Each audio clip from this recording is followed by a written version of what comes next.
14 ચિત કયું ન કરે મારું, પહોંચીતાનું થયું છે અંજવાન. 14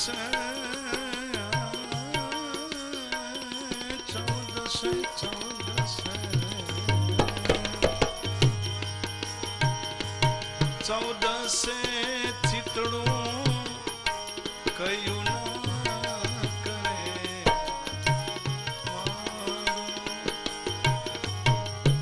ચીટાનું થયું છે અંજવાન.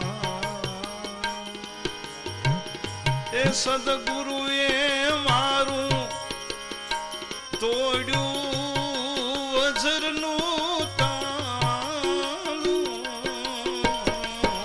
ગગન ગઢ રમવા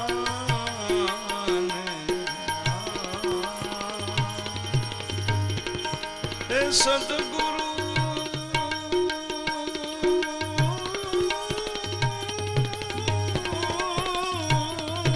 સદગુરુને મારું,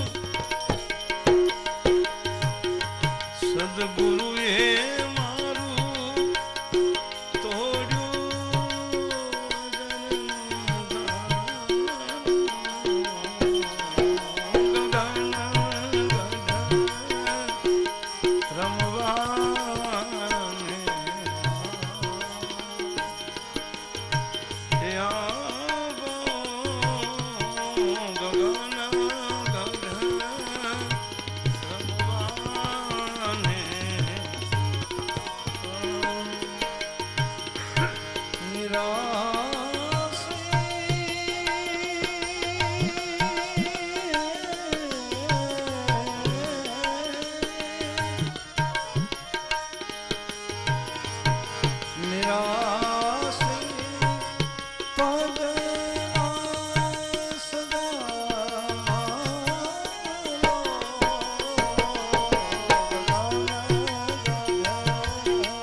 બતાવી છે મહાપુરુષોએ ભજનમાં વણી. કબીરે પણ લખ્યું ને, ભ્રમર ગુફામાં શૂન્ય શિખર માથે ભ્રમર ગુફામાં આસન જેને ઉપર જમાયા, કહત કબીર સોનો ભાઈ સાધુ જાગ્યા સોય નર પાયા, ઇતના ભેદ ગુરુ હમકો બતાવો. આ ભ્રમર ગુફા એટલે આ યાર, પણ આ અઠવાડિયામાં નો દેખાય. તમે એવું નહીં માનતા કે બેહી જાય એટલે અઠવાડિયામાં અંજવાળા થાય. અઠવાડિયામાં ઘરની લાઈટ વહી જાય એ સંભવ છે. નારદજી કે મને અહીંયા બે બ્રહ્મણની વચ્ચે પ્રકાશની એક બિંદી દેખાણી, બિંદી ધીરે ધીરે મોટી થઈ, મહાપ્રકાશ થયો, એમાંથી આકૃતિ બની, અને જે ભગવાનના દર્શન હું હૃદયમાં કરું એ સ્વરૂપ મારી નજર સામે પ્રગટ થયું. મેં આંખ ઉઘાડી તો ભગવાન વિષ્ણુ મારી સામે ઉભા. હું ભગવાનના પગમાં પડી ગયો. ભગવાને મારા માથા પર હાથ મૂક્યો. ભગવાને મને પૂછ્યું, નારદજી બોલ શું જોઈએ? મેં ભગવાનને કીધું મને સાથે લઈ જાઓ, તમે જ્યાં જાઓ. કઈ જોતું નથી. ભગવાને કીધું તારું શરીર માયાનું મળેલું છે, આ શરીર તું મારી સાથે ન આવી શકે. તારું પ્રારબ્ધ કર્મ પૂરું થાય, આ શરીર તારું પૂરું થાય પછી હું તને મારા ધામમાં બોલાવીશ. આટલું કહીને ભગવાન અંતર્ધ્યાન બન્યા. પછી તો મને ભગવાન સિવાય કઈ દેખાય નહીં. હું ભગવાનને પ્રાર્થના કરું, મને માયાથી બચાવો, માયાથી બચાવો. મારી માં મને પરણાવશે, મને પરણે માયામાં નાખશે. હું રોજ ભગવાનને પ્રાર્થના કરું. અને એક દી મારી માતાને સર્પદંશ થયો. સર્પદંશ થવાથી નારદજી કે મારી માં ગુજરી ગયા. મને દુઃખ તો થયું, પણ એક જોતું સારું છું. જો મારી માં જીવતી હોત તો મને પરણાવત ને માયામાં નાખત. પછી હું સાવ નિર્દ્વંદ થઈ ગયો. પછી બધે વિચરું મારી રીતે, ક્યાંક બેસી જાવ તો સમાધિ લાગે, અને પછી તો દિવસોના દિવસો સમાધિ લાગે, શરીરની ભાન ના રહે. અને અંદર મને ભગવાનના દર્શન થાય. આમ કરતા કરતા મારું શરીર પૂરું થયું, આયુષ્ય મારું પૂરું થયું, મૃત્યુ આવ્યું અને ભગવાનનું વિમાન આવ્યું અને મને વિષ્ણુ ભગવાને વિષ્ણુલોકમાં તેડાયો. આ જ્યારથી મને વિષ્ણુએ અપનાવ્યો, વ્યાસ હવે મારે જન્મ નથી, હવે મરણ નથી, હવે મને કોઈ દુઃખ નથી, સુખ નથી. 14 બ્રહ્માંડમાં હું વીણા લઈને ફરું છું, નારાયણનું ભજન કરું છું. આ જે અત્યારે મને ભૂમિકા મળીને એની પાછળ કોઈ વિદ્વતાનો કોઈ પ્રભાવ નથી, પણ પંડિતાઈનો પ્રભાવ નથી, પણ મેં સત્સંગ કર્યો ને હરિગુણ સાંભળ્યા, હરિગુણ ગાયા ને આ હરિગુણનો મહિમા છે જેના થકી મને વિષ્ણુ લોક મળ્યો. એટલે તમે વ્યાસ ભલે 4 વેદ લખ્યા, એ તમે કર્મકાંડ લખ્યું છે. કર્મકાંડને શાંતિ ન મળે, સુખ મળે. જો આત્માની શાંતિ જોતી હોય તો હવે ભાગવતની કથા લખો, ભગવાનના ગુણોનું જે અવતાર એના ગુણગાન કરો, અને ખાસ કરીને કૃષ્ણ લીલાનું વિશદ વર્ણન કરો વિસ્તારથી, તમને શાંતિ મળે. વ્યાસે કીધું પણ આના માટે શું? તો કે માટે બધી વ્યવસ્થા થાય, તમે અહીં બેસી જાઓ, હરિનું ધ્યાન કરો, ભગવાન ઉપરથી કૃપા કરશે. સત્સંગનો અને હરિગુણનો મહિમા સમજાવી નારદજી ત્યાંથી વિષ્ણુ લોકમાં જાય છે. વિષ્ણુ ભગવાનને વાત કરે છે કે વ્યાસને તમારા તમામ અવતારોનું ચરિત્રનું ગુણગાન કરવાની ઈચ્છા છે, એટલે 4 શ્લોકનું ભાગવત વિષ્ણુ ભગવાન બ્રહ્માને આપશે, જેને ચતુશ્લોકી ભાગવત કહેવામાં. બ્રહ્માજી નારદજીને આપશે, નારદજીને કહેવામાં આવશે કે આ 4 શ્લોક તમે વ્યાસને આપી આવો, અને વ્યાસને કહો આમાંથી વિસ્તાર કરે. એ વિષ્ણુ ભગવાનના મોકલેલા 4 શ્લોકની ભાગવતનું નારદજી વિસ્તારથી વર્ણન કરે. એના 18,000 શ્લોક બનાવ્યા. એ આ ભાગવતની કથા. પણ હવે આગળની કથા બપોર પછી બરાબર 4 વાગે જોવામાં આવશે. અત્યારે કથાને વિરામ આપી એની પહેલા 1 જ મિનિટ ભાવથી તમે જ્યાં બેઠા હો ત્યાં નારાયણ દીન દયાલ રે ભજ મન રાધે ગોવિંદ.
શ્રી કૃષ્ણ કનૈયા, શ્રી દ્વારિકાધીશ કી, શ્રી ભાગવત ભગવાન કી, શ્રી ઉદ્ધવરામજી મહારાજ કી, શ્રી વાલરામજી મહારાજ કી, સદગુરુ ભગવાન. ઓમ નમઃ પાર્વતી પતये હર હર મહાદેવ.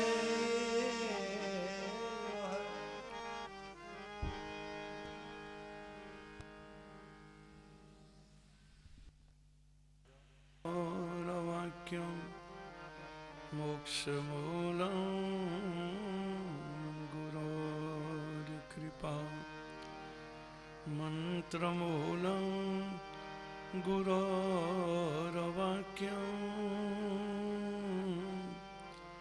મોક્ષમૂલં गुरो कृपा।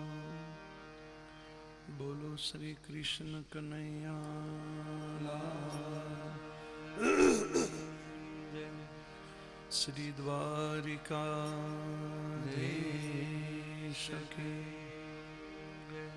श्री गोवर्धन नाथ के श्री रामचंद्र भगवान के उमापति महादेव की श्री हनुमान जी महाराज की श्री उद्धव राम जी महाराज की श्री बालराम जी महाराज की श्री भागवत भगवान सद्गुरु भगवान।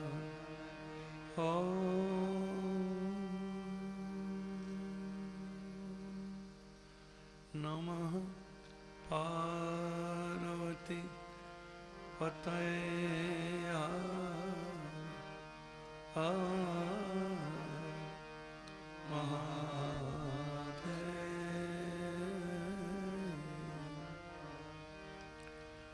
हरे कृष्ण हरे कृष्ण कृष्ण कृष्ण हरे हरे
Krishna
બોલો શ્રી કૃષ્ણ કનૈયા શ્રી દ્વારિકાધીશ ઓમકારં બિંદુ સંયુક્તમ નિત્યં ધ્યાયન્તિ યોગિનઃ કામધં મોક્ષદં ચે ઓમકારાય નમો કૃષ્ણાય વાસુદેવાય હરયે પરમાત્મને પ્રણતક્લેશનાશાય ગોવિંદાય નમો નમઃ પ્રભુનંદ કુમારં સ્વામિને વૃષભાનુજા કૃતાર્થોહં કૃતાર્થોહં કૃતાર્થોહં ન સંશય બોલો શ્રી કૃષ્ણ કનૈયા શ્રી ભાગવત ભગવાન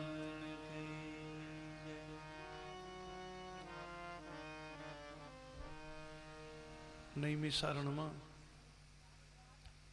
સુત ભગવાન સોનકાદી મહાત્માઓની સાથે સોનકાદીના જે પ્રશ્નો છે એનો પ્રત્યુત્તર આપે છે ભાગવતજીની કથાના માધ્યમથી.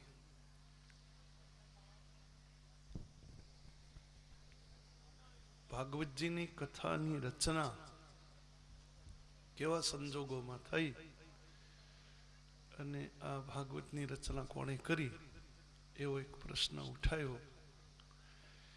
એમાં નારદજી અને વ્યાસજીનો જે સંવાદ છે એની ચર્ચા કરે છે. નારદજીએ સત્સંગનો મહિમા બતાવ્યો વ્યાસજીને. એક હું દાસીનો પુત્ર હતો, અત્યારે હું વિષ્ણુ ભગવાનનું મન બન્યો છું. હું બ્રહ્માજીનો માનસ પુત્ર છું. વ્યાસજી, હવે મને જન્મ નથી, મને મૃત્યુ નથી, સુખ નથી, દુઃખ નથી, કોઈ શોક નથી. 14 બ્રહ્માંડમાં હું એકના એક શરીરે ફરું છું, નારાયણનું ભજન કરું છું. આ બધો પ્રભાવ સત્સંગનો છે. એટલે તમારે જો અંદરની શાંતિ જોઈતી હોય, વિશ્રાંતિ માટેની જગતમાં 3 જ જગ્યા છે, ચોથી કોઈ જગ્યા નથી. વિશ્રાંતિ એટલે અંદરની આત્માની જેને શોક કહેવામાં, ઉપનિષદોની ભાષામાં શોકનો અર્થ એ થાય આવાગમનના, જે જન્મ મરણ લેવા પડે એની જે પીડા છે, આર્તતા. તો અંદરની પીડાને મિટાવવા માટે આ જગતમાં 3 જ જગ્યા છે. સંત સગો, કાં ગુરુ સગો, અંત સગો એક રામ. સંત સગો કાં ગુરુ સગો, અંત સગો એક राम. तुलसी इस संसार में तीनों ठोर विश्राम. એક સંતનું ચરણ છે, કાં કોઈ સંતના ચરણે પહોંચી જાય, અથવા તો કોઈ સદગુરુ મળી જાય, ઓધારામ બાપા જેવા, વાલરામજી જેવા, અને સદગુરુના ચરણમાં પડી જાય. સંત કદાચ ના મળે અને કદાચ સદગુરુ ના મળે, એવું પણ ઘણી વાર બને. તો સંત અને સદગુરુ ન મળે તો પછી હરિના ચરણે મારે તમારે પહોંચી જાવ, ભગવાનના ચરણે. પણ આ 3 સિવાય બીજી ચોથી કોઈ જગ્યા નથી કે આ જીવને જ્યાં વિશ્રાંતિ મળે, કે જ્યાં આરામ મળે. કરોડો ઉપાય હું તમે કરીએ, ભલે ગમે તેટલા પ્રયાસ કરીએ, પણ જેને આત્મિક સુખ કહેવાય, જેને સાચું સુખ કહેવાય, એ તો હરિના ચરણ સિવાય સંભવ નથી. જ્યાં સુધી જીવાત્મા મન વચન કર્મથી બધા જ પ્રકારના છળ કપટને છોડીને મહાપુરુષોના સિદ્ધાંતો છે, એને તો સીડીઓ બતાવી છે, સુખી થવાનો રસ્તો બતાવ્યો છે. મન વચન કર્મથી જ્યાં સુધી છળ કપટ છોડીને આ જીવાત્મા પ્રભુના શરણે ન જાય, હરિ શરણે ન જાય, ત્યાં સુધી કરોડો ઉપાય ભલે કરે, બાકી આ સંસારમાં જીવને સુખ ન મળે. કર્મ બચન મન છાંડી છલ, જબ લગી જનુન તુમાર. ભરદ્વાજજીનું સૂત્ર છે. પ્રયાગના મહાપુરુષ, ઉદાસીન સંપ્રદાયના સાધુ, જેના આશ્રમે ભગવાન રામ લખન સીતા જાય. ભરદ્વાજજી બ્રહ્માનંદી મહાપુરુષ છે. બ્રહ્માનંદમાં તો કાયમ ડૂબેલા રહે, એને આત્માની અનુભૂતિ તો ખરી છે, પણ જ્યારે રામ સાક્ષાત એને ત્યાં પહોંચી ગયા અને ભગવાનને બેસાડ્યા છે, એક કેળના પત્તામાં થોડાક ફળ ધીર્યા ભગવાનને, પછી ભરદ્વાજજી સામે બેઠા અને રામને જોવે છે. રામનું દર્શન કરતા કરતા પ્રત્યક્ષ દર્શનથી જે આનંદ અનુભવે છે ભરદ્વાજજી, એને જે આનંદ મળે છે એ સમાધિ કરતા ઘણો મોટો આનંદ છે. અને એ આનંદને માટે ભરદ્વાજજી બોલ્યા કે હે રામ, હું બ્રહ્માનંદમાં તો કાયમ હોવ જ, પણ આજ આપ પ્રત્યક્ષ મારે ત્યાં પધાર્યા છો, હરુભરું આવ્યા છો. તમારું દર્શન કરતા કરતા મને જે આનંદ થાય છે, એવો આનંદ આ જગતમાં કોઈને જોઈતો હોય તો એને આટલું કરવું પડે. એમ કરીને એક સાધનાનું સૂત્ર આપ્યું કે જ્યાં સુધી જીવાત્મા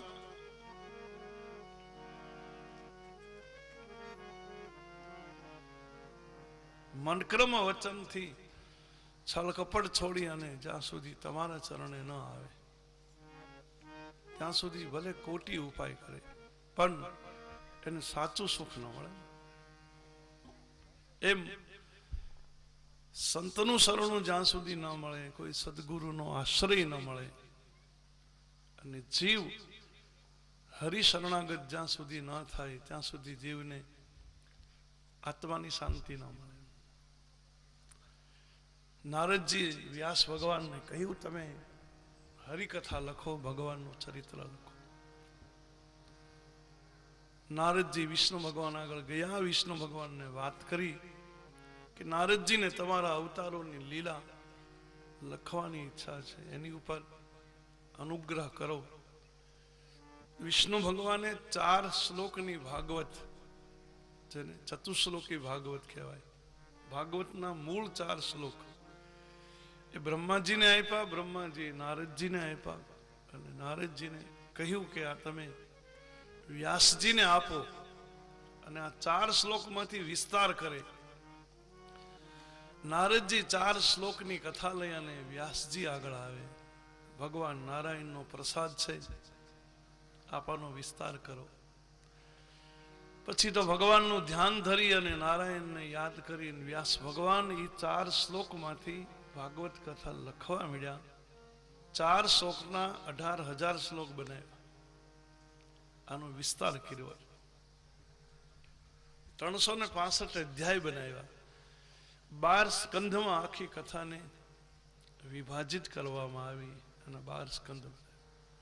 પરમાત્માના 24 અવતારોનું વર્ણન કર્યું વ્યાસ ભગવાને. વરાહ અવતાર, કમાઠ અવતાર, મત્સ્ય અવતાર, વામન અવતાર, નરસિંહ અવતાર, હંસ અવતાર, મોહિની, ભગવાનના જે 24 અવતારો છે. અને એમાં કૃષ્ણ ચરિત્ર વિસ્તાર જોવામાં આવતી નથી. જીવ માત્રને હરિકથાનો અધિકાર છે. ગમે એવો જીવ હોય, પાપીમાં પાપી કથાને સાંભળી શકે. વ્યાસ ભગવાનને એમ થયું ભગવાન શિવની ઉપાસના કરું. શિવજી આશુતોષ ભગવાન છે, ભૂત ભાવન. શિવની આગળ એક ઉત્તમ પુત્ર માગું કે કે હે ભગવાન કૈલાસપતિ, મને એક પુત્ર આપો, એક ઉત્તમ દીકરો આપો, જે મારો દીકરો ભાગવતની કથાનો જગતમાં પ્રચાર કરે અને પ્રસાર કરે, અનેક જીવોનો ઉદ્ધાર કરે. હરિકથા કરવા માટે કથાકાર દીકરાની માંગણી છે. એટલે વ્યાસ ભગવાન શિવજીની ઉપાસનામાં બેઠા, શિવજીનું તપ કરે છે. હવે શિવજી તો જલ્દી પ્રસન્ન થવા વાળા ને, આશુતોષ નામ છે શિવજીનું, અને અતિ ઉદાર દેવ છે, જે માગો તે આપે. શિવજી એની ઉદારતાથી આપે, આપણી હેસિયત ઉપર ન આપે. કોઈ પણ શિવના મંદિરે જાય, શિવની આગળ હાથ જોડે. શિવજી એટલા બધા કોમળ દેવ છે, એટલા બધા કરુણાથી ભરેલા છે. શાસ્ત્રમાં એમ લખ્યું છે કે શંકરની સામે જઈને કોઈ હાથ જોડે ને તો શંકર જોઈ ન શકે. એમ કે તું શું કામ હાથ જોડે, તારે શું જોવે, માગ માગ. કોઈનું દુઃખ ન જોઈ શકે. અને શિવજી આપે તો એ અઢળક આપે, એની રીતે આપે.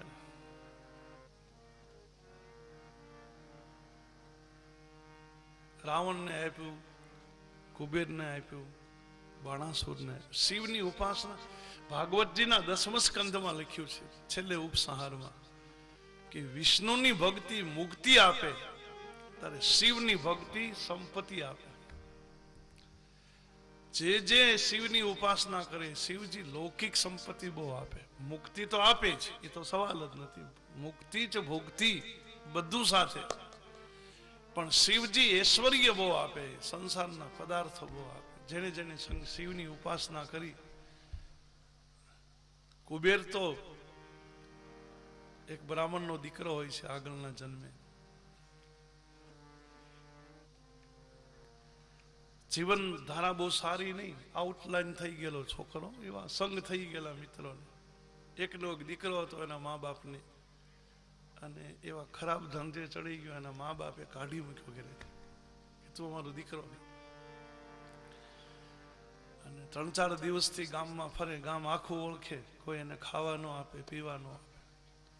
3-4 દિવસનો ભૂખ્યો, કપડા ફાટી ગયેલા, એક જ જોડ પહેરેલા. શિયાળાનો સમય હતો, મહા મહિનાનો, મહાશિવરાત્રીનો તહેવાર આવતો હતો. તમે સાંભળી છે કથા, કદાચ શિવપુરાણમાં કથા છે.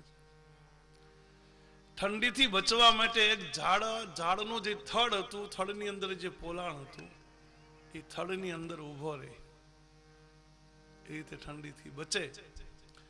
મહાશિવરાત્રીનો ની રાત્રિ અને શિવ મંદિરનો રસ્તો ત્યાંથી નીકળે. રાજ પરિવાર, રાજ કુટુંબ શિવરાત્રીની પૂજા કરવા જાય.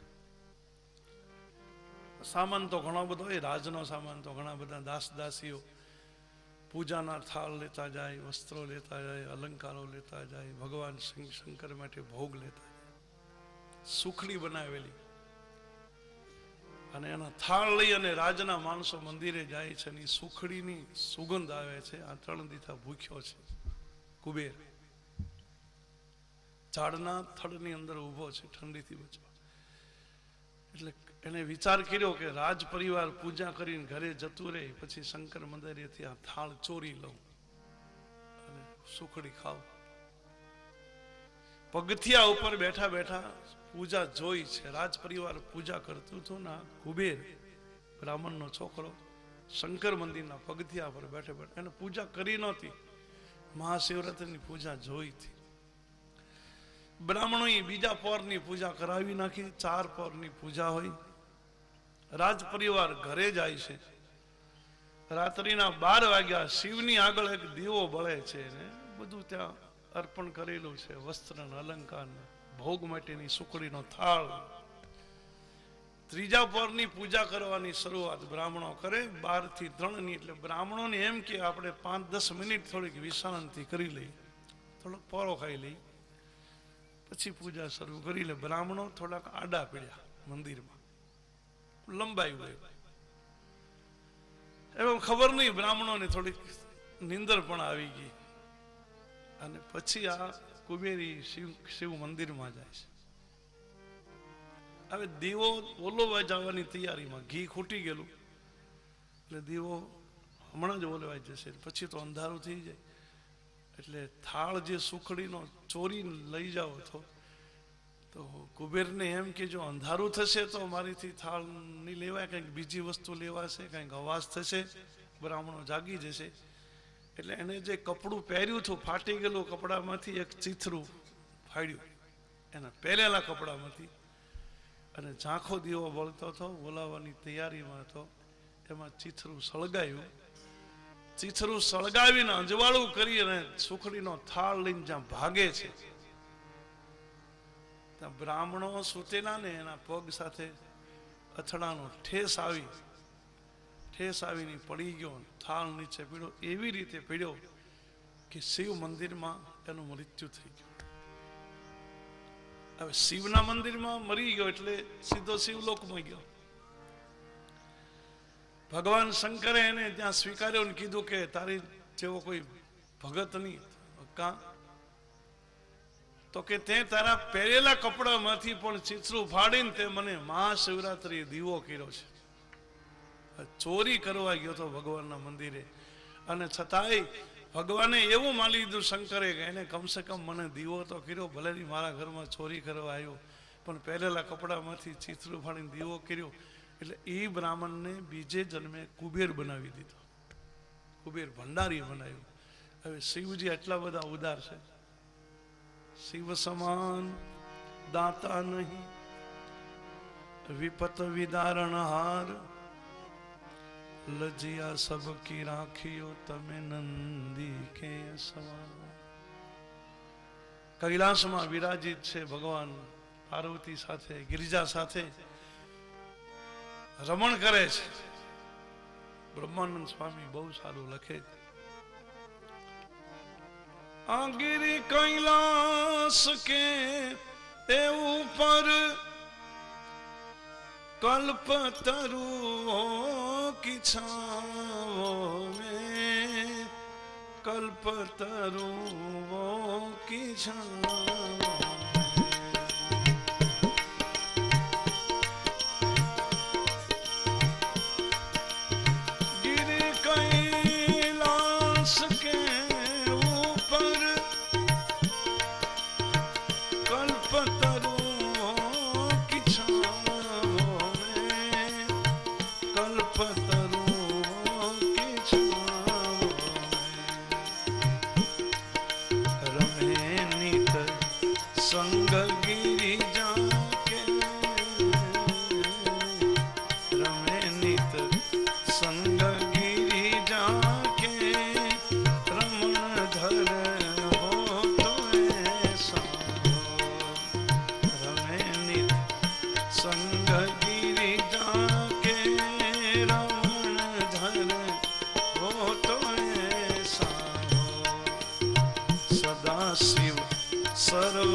शीश को अपना किया जब होम रावण ने, किया जब होम रावण ने, दिया सब राज दुनिया का,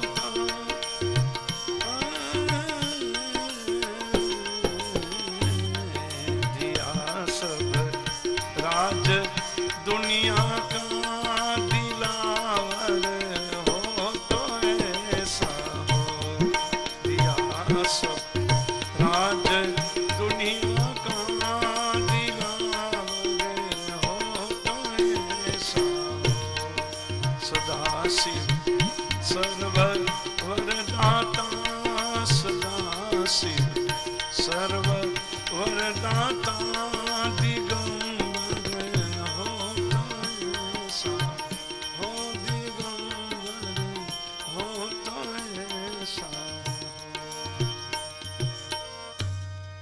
શિવ તો અતિ ઉદાર. વ્યાસ ભગવાન શંકરની ઉપાસના કરે છે. ભગવાન શંકર પ્રસન્નથી આ કીધું, માગો વ્યાસ.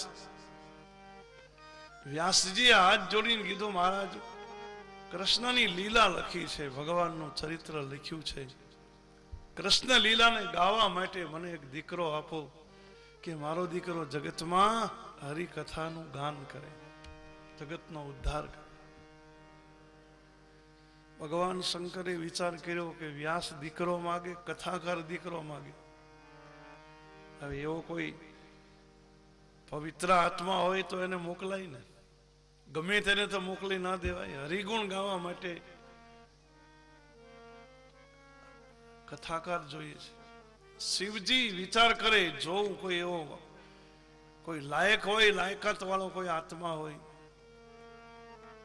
પણ પછી શંકર ભગવાનને વિચાર થયો કે કૃષ્ણના ગુણગાન ગાવા માટે દીકરો માગે છે, અને મારે બીજા કોઈ આત્માને ગોતવો, તો એની કરતા હું જ વ્યાસને ત્યાં દીકરો થઈને જાઉં, હું જ હરિગુણ ગાઉં ને કૃષ્ણની કથા જો ગાવા મળતી હોય તો મારે મારા નિયમને તોડો. નહીતર શંકર અજન્મા છે, શિવનું જન્મ મૃત્યુ નથી. અજન્માનો લોકા કિવયવવંતોપી જગતા મધિષ્ઠાતારં કિમ ભવ વિધિર્ના દત્ય ભવતી અનિશોવા કુર્યાત ભુવન જનને સફરિકતો. મહિમન સ્તોત્રમાં લખ્યું, શિવ અજન્મા છે, એનો જન્મ મૃત્યુ નથી. શંકરે વિચાર કર્યો કે મારા નિયમને મારે ફેરવવો જોઈએ. જો મને હરિકથા કહેવાનો અવસર મળતો હોય, કૃષ્ણના ગુણગાન ગાવાનો જો લાભ મળતો હોય, તો મારે અજન્માના નિયમને તોડી અને જન્મ લેવો જોઈએ. એવું અહોભાગ્ય ક્યાંથી કે હરિના ગુણ ગાવા મળે. આકાશવાણીથી શંકરે આકાશમાંથી કીધું વ્યાસને કે વ્યાસ, તમારે ભાગવતની કથા કરવા દીકરો જોઈએ ને, તો વ્યાસજી હવે હું જ તમારે ત્યાં દીકરો થઈને આવું છું. ભગવાન શંકરે કીધું. વ્યાસ ભગવાન બહુ રાજી થયા. અરે અખંડાનંદ છે ભગવાન શિવજી, ચિદાનંદ સુખધામ હરિ વિગત મોહ મદ કામ. કૈલાસપતિ મારે ત્યાં દીકરો થઈને આવે. મને તો બે લાભ મળે, એક તો મને દીકરો મળે, અને એ તે ભગવાન શંકર મારે ત્યાં પુત્ર બનીને આવે. વ્યાસ ભગવાન અતિ રાજી થયા. આ બાજુ ભગવાન શંકરે પોતાનું રુદ્ર તેજ વ્યાસ ભગવાનના જે ધર્મપત્ની અરણી માતા હતા, એ અરણી માતાના હૃદયમાં ભગવાન શંકરે પોતાનું તેજ પધરાયું. અને શંકર ભગવાન ખુદ સુખદેવજીના રૂપે માતાના હૃદયમાં બેઠા છે. હવે શિવજી જયારે સુખદેવના રૂપે આવ્યા માતાના હૃદયમાં, પછી તો અરણી માતાને સમાધિ લાગે. પરાત્પર બ્રહ્મ છે હૃદયમાં, અને જન્મજાત વૈરાગી પુત્ર છે ને. શિવજી તો યોગીશ્વર છે. અરણી માતા રાત ને દિવસ સમાધિમાં, અને માતાજીનું તેજ વધવા લાગ્યું. વ્યાસ ભગવાન રાજી બહુ, અરે મારે ત્યાં ભગવાન પધારશે, અરે કૈલાસપતિ આવશે, દીકરાના રૂપે આવશે, હું ધન્ય બની જાય. પ્રસૂતિનો ટાઈમ 9 મહિના પછી બાળકની પ્રસૂતિ થાય એટલે વ્યાસ ભગવાન એ રાહે બેઠા કે 9 મહિના પૂરા થાય અને મારે ત્યાં પુત્ર. 9 મહિના વીતી ગયા, વર્ષ દિવસ ગયું, 2 વર્ષ ગયા, 5 વર્ષ ગયા. સુખદેવજીનું પ્રાગટ્ય ન થાય. સુખદેવજી માતાના ઉદરમાંથી બહાર ના આવે. 10 વર્ષ વીતી ગયા. વ્યાસ ભગવાન રાહ જોઈને બેઠા ક્યારે મારે ત્યાં દીકરો પધારે. આમ કરતા કરતા 16 વર્ષ વીતી ગયા. સુખદેવજી મહારાજ એના માતાના ઉદરમાં 16 વર્ષ રહ્યા. 16 વર્ષ સુધી બહાર ન આવ્યા. સુખદેવજીને સમાધિ લાગી માતાના ઉદરમાં. હવે સુખદેવજીનું પ્રાગટ્ય ન થાય. વ્યાસ ભગવાન રાહે બેઠા.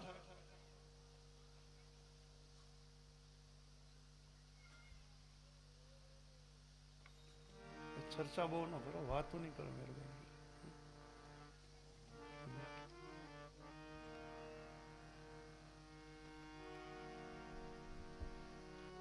ભગવાન વિષ્ણુએ અંગૂઠા જેવડું રૂપ લઈ અને સુખદેવજી મહારાજને ગર્ભની અંદર દર્શન આપ્યા. ગર્ભસ્થ સાક્ષાત્કાર. ભગવાને સુખદેવજીને કીધું તું બહાર નીકળી જા, તારી માતાને પીડા બહુ થાય.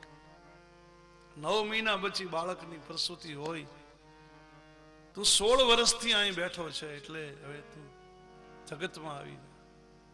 સુખદેવજીએ ભગવાનને ના પાડી, નહીં મહારાજ, મારે સંસારમાં નથી જવું. તમારી માયાનો મને ડર લાગે, તમારી માયા મને પકડી લે. હું અહીં સુરક્ષિત છું, હું અહીં ભજન કરું છું માતાના ઉદર. અરે ભગવાને કીધું ના રહેવાય, માતાના ઉદરમાં કઈ થોડું રહેવાય. 9 મહિને તો બાળકનો જન્મ થઈ જાય, એને બદલે તું 16 વર્ષથી બેઠો છે. સુખદેવજી કીધું વાત સાચી, પણ હવે મને જગતમાં જવાનો ડર લાગે મહારાજ. પછી ભગવાનને વચન આપવું પડ્યું ગર્ભની અંદર કે સુખદેવજી તું જગતમાં આવી જા, તું માતાના ઉદરમાંથી જન્મ લઈ લે. મારું વચન છે, મારી માયા તારો સ્પર્શ નહીં કરે, તું મારી માયાથી નિસંગ રહે છે. આવું ભગવાને વરદાન આપી અંતર્ધ્યાન બન્યા. 16 વર્ષ પછી માતાના હૃદયમાંથી સુખદેવજી મહારાજનું પ્રાગટ્ય થાય છે. આ ધરતીમાં સુખદેવજી મહારાજ પધારે છે. બોલો સુખદેવજી મહારાજ કૃષ્ણ કનૈયા. ભગવાન શંકર છે સુખદેવજીના રૂપે, એકદમ શ્યામ વર્ણ છે, બાલ ઉંમર ધરાવે છે. અલક્ષલિંગો વિકર્ણ કેશો બાલ અવધૂત વેશ. વિકર્ણ વાંકડિયા નાના નાના વાળ છે, ભૂખરી જટા, પિંગળી આંખ છે. સુખદેવજી મહારાજની શરીર માથે કોઈ લક્ષણ નથી, સંપ્રદાયના લક્ષણ નથી. ગળામાં કંઠી નહીં, માળા નહીં, જનોઈ નહીં, તિલક નહીં, કાનમાં કુંડળ નહીં. અલક્ષલિંગ, કોઈ પ્રકારના લક્ષણ. 7 વર્ષનો બાળક હોય એટલી ઉંમર અને પ્રાગટ્ય થયું એટલે ઓર ખંભા માથે નાખીને સુખદેવજી હાલી નીકળ્યા છે. વ્યાસજી એના પિતા બેઠા છે, રાહે બેઠા, દીકરાની રાહે 16 વર્ષથી બેઠા. અને દીકરો બાપની આગળથી નીકળી જાય, બાપની સામે ન જોયું, કારણ કે સુખદેવજીને માયા છે જ નહીં. એ તો માયાથી મુક્ત છે. એને કઈ મારું તારું પોતાનું પારખું અથવા બધા માયાના ગુણધર્મ છે. સુખદેવજી એમાંથી મુક્ત છે એટલે એ તો નીચે જોઈ અને બ્રહ્માનંદમાં ડૂબેલા છે. જન્મજાત યોગી છે. વ્યાસજીની બાજુમાંથી સુખદેવજી નીકળી ગયા. વ્યાસને એમ થયો કરે જેની રાહ જોઈને હું 16 વર્ષથી બેઠો, મારો દીકરો મારી સામે નથી જોતો. એટલે વ્યાસજી પાછળ દોડે છે પુત્રની આસક્તિથી. હે દીકરા, હે દીકરા, યમ પ્રવજંતો મનુપેતમ પેતકૃત્ય દ્વેપાયનો વિરહ કાતર આજુહાવ પુત્રેતિ તન્મય તયા તરવોભિનેસ્તુ તમ સર્વભૂત હૃદયે મુનિમાન તસ્મી. યમ પ્રવજંત મનુપેતમ પ્રેતક. દ્વેપાયન ભગવાન વ્યાસનું નામ છે. વિરહ, દીકરાના વિયોગમાં, દીકરાના વિરહમાં જેનું હૃદય એકદમ કાતર મારી ગયું, એકદમ હૃદયમાં પીડા થઈ, અને દોડે છે, ઉભો રે દીકરા, ઉભો રે દીકરા, ઉભો રે, હું તારો પિતા છું, તું મારો પુત્ર છે. સુખદેવજી ઉભા રહ્યા ને પછી વ્યાસજી જઈને કીધું, તું મારો પુત્ર છો, હું તારો પિતા છું. સુખદેવજીએ કીધું કે આ બધી ભ્રમણા છોડો. આ જગતમાં જીવ ઋણાનું મનથી આવે છે. જગતના જેટલા સંબંધો છે એ બધા કાચા છે, પાકા સંબંધ નથી. પાણીમાં દોરેલા લીટા છે. જીવ એકલો આ જગતમાં આવે ને જીવ એકલો અહીંથી જાય, એની સાથે પાપ ને પુણ્ય સિવાય કઈ આવતું નથી. જગતમાં જીવાત્માનો કોઈ સાચો સંબંધી નથી. બધા ઋણાનુબંધથી કર્મના અંતરાયે કોઈ બાપ બને, કોઈ માં બને, કોઈ પતિ બને, કોઈ પત્ની બને, કોઈ ભાઈ બને, કોઈ દીકરા બને, કોઈ બેન બને.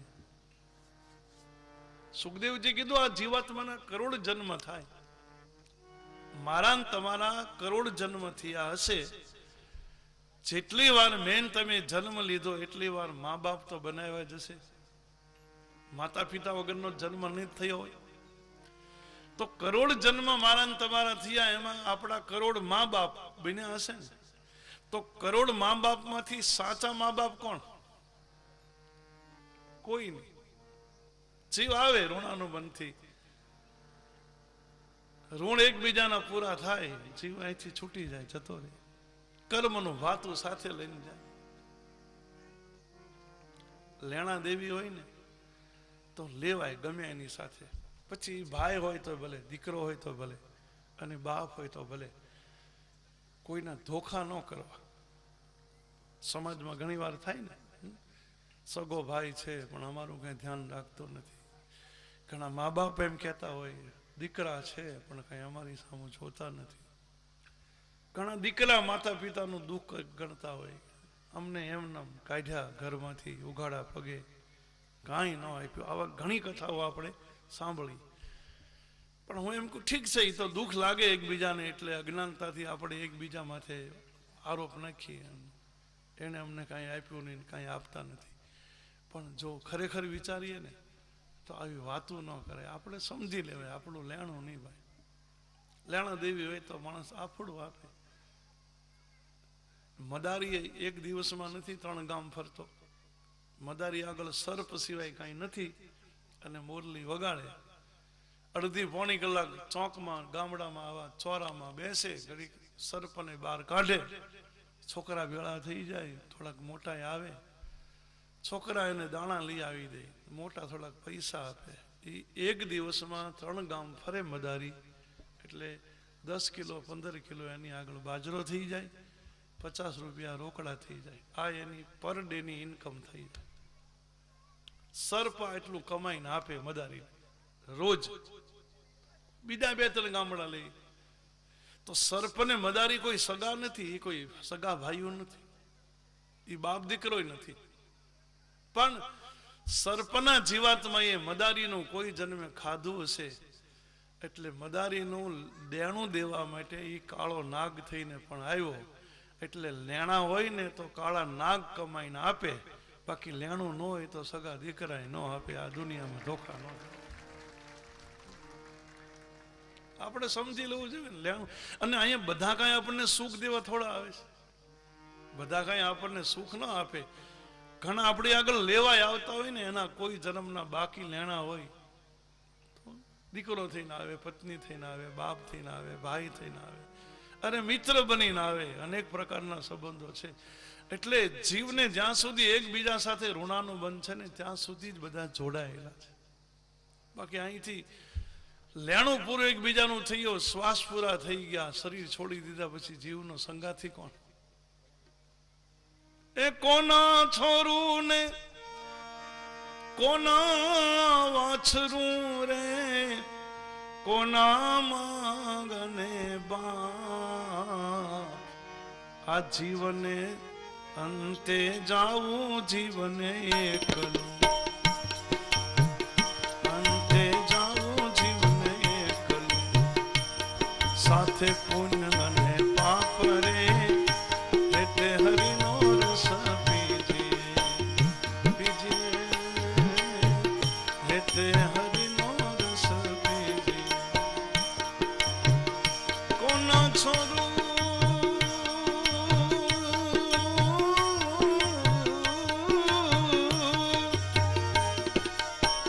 કોના છોરું ને કોના વાછરું રે કોના માંગને બાપ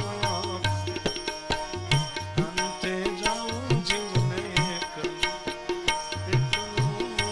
અંતે જાઉં જીવને એકલું સાથે પુણ્ય અને પાપ રે હેતે હરિનો રસ પીજીએ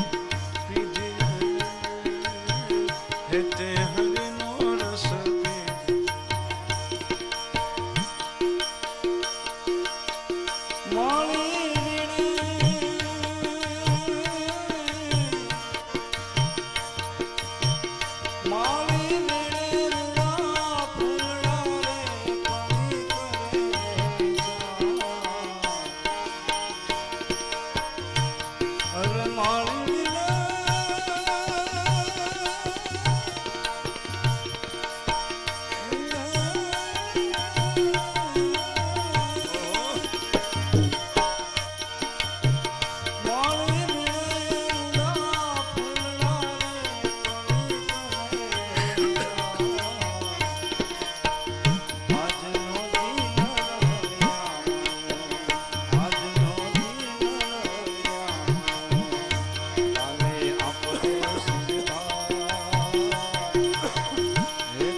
કઠણ ચોટ છે કણને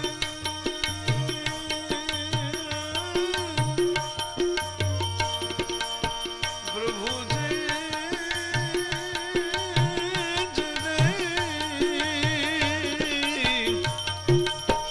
કઠણ ચોટ છે કાળની રે મરણ મોટેરો કઠણ ચોટ છે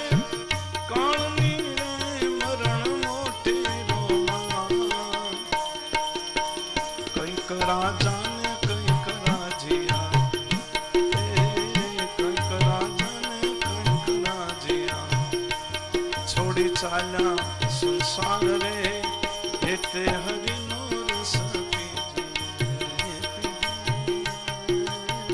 હેતે હરિનો રસ પીજીએ હેતે હરિનો રસ જીવનો કોણ સંગાથી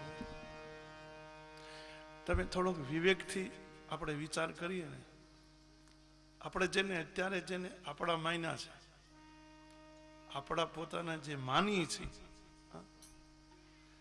તમે પ્રયોગ કરજો એકવાર મારી પત્ની મારા પતિ મારા બાળકો મારા સગાવાલા મારા મામા માસી અત્યારે આપણે જેને જેને ગળે લગાડ્યા છે આપણા માનીને બેઠા છીએ 100 વર્ષ પહેલા આપણું અહીં કોણ હતું 100 વર્ષ પહેલા આ સંસારમાં મારું તમારું કોણ સગું હતું અને 100 વર્ષ પછી કોણ છે આટલો વિચાર કરો ને જગતની સાથે મારો તમારો સંયોગ નથી વિયોગ છે જગત સાથે જગત મારા તમારાથી છૂટતું જાય છે આપણે ભગવાનની સાથે જ રહેલા છીએ સમાજ જગત સાથે નહીં 100 વર્ષ પહેલા આપણે ભગવાનની પાસે જ હતા અને 100 વર્ષ પછી મારે તમારે ભગવાનની આગળ જવાનું છે આ સંસાર તો વચગાળાની માયાનો ખેલ છે થોડી વાર માટે આપણે આવી ગયા છીએ જગતમાં હું તમે કાયમ રહેવાના નથી આ તો આપણા હાથમાંથી છૂટે છે આપણે જેને કાયમી માની બેઠા છીએ એ કાંઈ નથી ભ્રમણા અને આ શરીર મારું તમારું એક એક ક્ષણે મરતું જાય છે મૃત્યુ ચાલુ જ છે આત્મા નીકળી જાય એને તો મહામૃત્યુ કહેવાય ને એ છેલ્લે બાકી દિવસે દિવસે હું તમે મરતા જઈએ છીએ શરીરની આયુષ્ય ઘટતી જાય દિવસ ધીરે ધીરે ધીરે શરીર રોજ મરે છે જગતને હું તમે પકડી નહીં શકીએ ગમે એટલી કોશિશ કરીશું જગત નહીં પકડાય મુઠ્ઠીમાં પાણી ભરો તમે ગમે એટલી કસ के मुट्ठी लगाओ लेकिन मुट्ठी में पानी नहीं रहेगा बूंद बूंद से वो निकल जाएगा। धुआं को आप नहीं पकड़ सकते, कस के मुट्ठी लगाओ भी मुट्ठी में धुआं रहेगा नहीं, धुआं निकल जाएगा। उसी तरह इस संसार को कोई पकड़ नहीं सकता, चाहे कितनी भी जोर से जोर लगाओ कस के, फिर भी संसार क्षणे क्षणे सरती थी संसार। एक एक क्षण में जे सरतो जाए मारा ने तमारा हाथ में जे सरी जाए एने संसार कहेवाय। शरीर આપણું પોતાનું છે ને તો શરીરે નહીં રહે, એ સાથ છોડી દેશે। ગમે એટલું પ્રિય હોય, ગમે એટલું તમે શરીરને સાચવો, ગમે એવા ભોગ ખવડાવો, તેલથી માલિશ કરો, સુગંધી સાબુથી શરીરને નવરાવો, પણ એક દી આપણું શરીર આપણો સાથ છોડી દેવાનો છે, એ પડી જાવ। શરીરની અવસ્થા હું તમે રાખી નથી શકતા।